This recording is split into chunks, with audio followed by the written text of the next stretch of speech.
Hi everyone, it's Paige. We're back for a YouTube video, and I'm sure you can see the puzzle that's in view. If you follow me on Instagram, well, you should follow me on Instagram. If you don't, go follow me. But if you do follow me on Instagram, I talked about this freaking puzzle two or 3 weeks ago. A month or two ago, I said I was starting a puzzle, and I flipped all the pieces over and started not even half of a border. Maybe I put together 10 pieces and I called it quits. And it has been sitting here for over a month now, and I haven't done it. And I put a story up and I said, hey guys, should I finish this puzzle? And everyone said, yes, finish the puzzle. And I have not done any work on it at all. I'm going to finish it. I don't know when, but I will finish the puzzle because I'm not a quitter and I have to finish the puzzle. Am I going to do any work on it today? Absolutely not. Will I do some work on it tomorrow or the next week or so? Probably not. Will I get it done? Absolutely. So that's kind of where the puzzle is at, and it just stares at me all day long and it says do the puzzle and I just don't want to do it. But moving on to what's actually more important in this video is golf and putting. So I'm going to give you guys a couple more tips. You guys really seem to like the putting videos. I've been changing or kind of messing around with a couple things. So keep on watching to see what I'm up to. So we all know the holidays are coming up, and you're probably wondering, when am I going to get the golf in my life? How about a towel with my face on it? I think it's a perfect stocking stuffer. We created this one-of-a-kind limited edition golf towel with me and a little sexy Santa outfit. It's also a really good quality towel, so you don't want to miss out on this. You guys can check the link to buy me on a towel. So I feel like I've always been a fairly good putter, and I can rely on especially my short putts. I tend to make a lot of them, but in the last, I would say 2 years or so, I've been struggling with my putting. I'm still a good putter, but I just don't feel like I make as many 10, 15 footers as I should for birdie. I mean, I can make them for par all day long, but for birdie, I just tend to seem to really struggle. And so I started out my career with a blade style putter, and then over the years, I switched to a mallet, and then I went to a really, really heavy mallet with a super stroke grip, and I almost felt like I was putting band-aids over the problem. And there's nothing wrong with a super stroke grip or the mallet style putter, but for me, I putted best with a blade putter, and I was just kind of mentally in funks, and I was just changing my putter instead of actually working on what I needed to work on with my putting stroke. So I have a cut putting stroke, and that means that I slice it. So I take it out and then I come in on it, which is fine, but it's not very consistent. And some really good putters do putt like that, but for me, again, it just wasn't consistent, and I'll have days where I putt lights out, and then I'll have days where I can't make anything.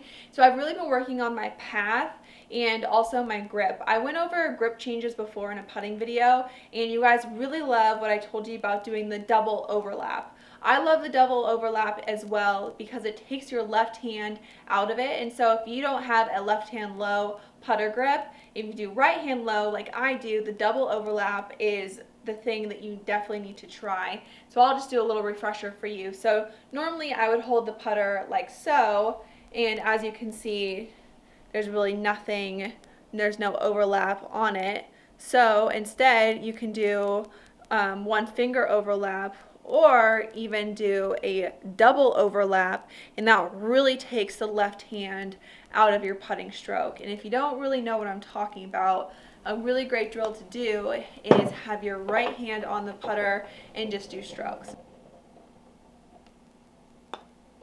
So you can see when I'm doing my right hand putting drill, I don't have any excess moving parts, and it actually fixed my path. When I put my left hand on my putter, that's when I tend to get that slice stroke. But when I only have my right hand on it, it seems to just somehow find the proper way to swing your putter head, and that's what I really like about it. And so when I put my left hand on the club, that's when I tend to get really handsy, and both of them seem to be working, and they're never working together. And so right now, something that I'm also working on is literally feeling like my left hand is barely touching the club. And so when I grip it, instead of feeling like both of them have equal pressure, I am almost like trying to like raise my hand up and barely touch it, so that way my right hand takes all control of my putting stroke. and it's like the left hand is just sitting on there compared to having a death grip on the putter, and that makes such a big difference. So if the overlap, the double overlap feels uncomfortable, or if you have a different putting grip like a left hand low or the claw grip, actually this would not work with a claw grip, disregard the claw grip, but if you do a traditional putting stroke or putting grip the way that I do it, this will be great for you to like barely feel like it's touching, like you can almost take it off, and I think your putting stroke is going to really improve, because once you put that left hand on and they start working separately and not together, you're going to get those pulls, those pushes, and consistent speed as well. So I recommend doing as many putts as you can, only using your right hand. So I've showed you the yardstick drill, and that one's really great. So you put the ball at the end, and you want the ball to consistently roll on the yardstick without it falling off. And I've also showed you the tee drill, where you put the tees and create almost like a gate. Well, instead of doing that, you can just get a gate. And this is what I do at home literally all the time. So I'll put the gate on the ground equal distance apart from the white line, and then from there I'll do one-handed putting strokes to make sure that the ball doesn't do that. That's not good. You don't want to do that. You want it to roll through the gate, because that means that you have a true roll on the ball. If it hits the gate, that means that obviously the putt is not rolling end over end. You're having some side spin on it. Okay. And this is not easy to do as well, so it takes a little bit of time. There we go. I thought I was going to hit it again. But I'll do this pretty much all day long, and I'll make sure that gate's there.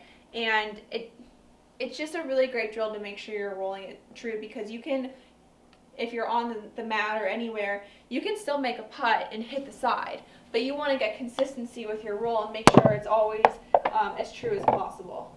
Practicing your putting and working on your putting is the most important part of your game. I tell you this all the time: short game and putting. If you have the confidence in your short game and your putting, you don't have to stress so much on your full swing. And there are days where I don't hit a lot of greens, most days, and I usually don't stress too much, because I know that my chipping is good and my putting is good. You can practice your putting anywhere. I see people go to the golf course, and the first thing they do is grab a bucket of balls, hit it, and then go on the golf course, and they never even go to the putting green and never practice. And so if you don't have time to do that, that's why indoor putting is also very beneficial. After I go through all of my drills, so the yardstick drill, my one-handed putts, and then also the gate drill, then I put it to the test. You really want to do a drill that's going to put some pressure on you. And one thing I like to do is make 5 putts all in a row from each location, and if I miss a putt, then I have to start all the way back from the beginning and do it all over again. Again, you can change it up depending on how hard you want to challenge yourself. To, if you want to make it easier, you could do 1 putt, 3 putts. I like to do 5, because towards the end, especially for the 8-footers, you feel that pressure, and that's the pressure that you feel on the golf course. So after I'm done drilling and doing all of that, I put it to the test, and I do 5 from each location in a row. I hope you guys enjoyed today's video, my putting tips and my putting drills, and I hope you guys do them. Trust me on this. They are easy, simple drills that anyone can do with, except for the right hand one. If you have a different putting stroke, you might not want to do that one as much, but that's still really great. You can putt with your right hand. If you have a left hand low, you can do a left hand putts as well. So there's many different ways to do that, but go out, drill, work on your putting at least 10 minutes a day, 15 minutes a day. It doesn't really matter how long it needs to be, but just get those drills in, because it's really going to lower your score. So don't forget to like this video, leave a comment down below, and subscribe to my channel, and I will see you guys next Thursday.